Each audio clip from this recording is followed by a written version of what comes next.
purpose is very different from meaning. It's not about your thoughts and it's not about your past. It's about your present and future, and it's all about actions. It's doing the things that light us up. Here's where people go wrong. They go wrong when they don't have a good sense of meaning and they don't feel enough. And so instead of going back and dealing with that not feeling enough, they try to purpose their way to enough or purpose their way to happiness. How do they do that? They set a bunch of big, audacious goals, and they convince themselves if they just reach those goals, they're going to be happy. I call this the achievement treadmill. It's those people who keep on running on the treadmill, getting achievement after achievement, and they still think they're going to make them happy, and they don't, and they have to go to the next big, audacious goal to get there. Steve Jobs and Elon Musk. These are two people who've achieved almost everything. They've made almost all the money there is to make in the world, and both of them have looked mostly miserable most of their lives.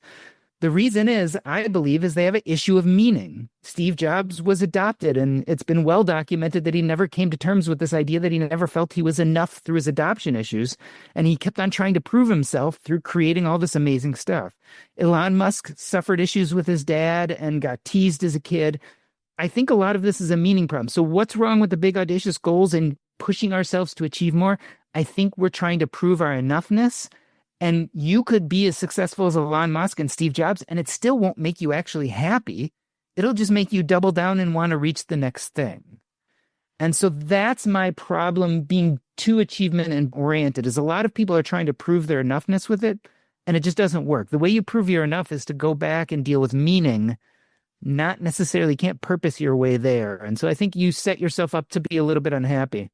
Now, how are purpose and legacy connected? Because I know when you're with these people in hospice, I'm sure things come up, what they want to leave behind, not just money-wise, but memories and thoughts and relationships. How are they connected?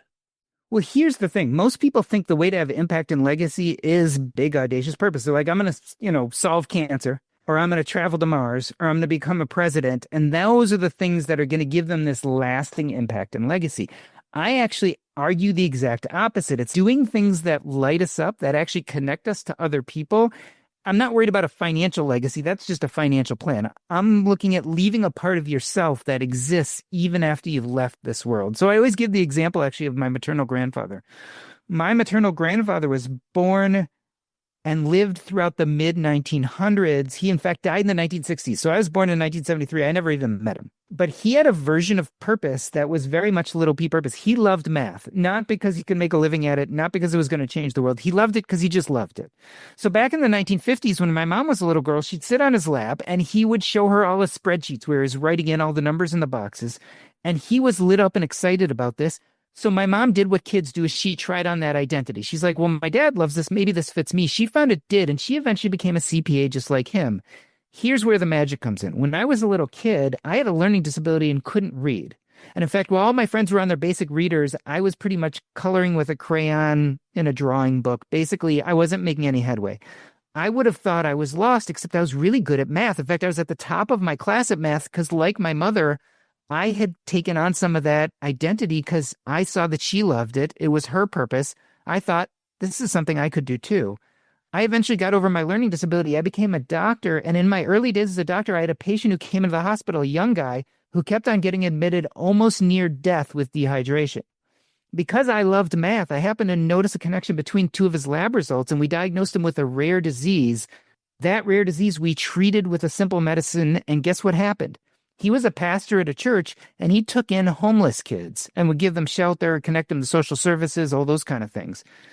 So let's think about this. My maternal grandfather, who died in the 1960s, because of his love of math, like a pebble dropped in the ocean, it displaced a touch of water, and that water formed waves that added to other waves at times to become big and mighty and got smaller at other times and dissipated. But over 60 years, it's still landing on beaches hundreds of miles away. His life had impact. It had legacy. Part of him still exists because of what he loved.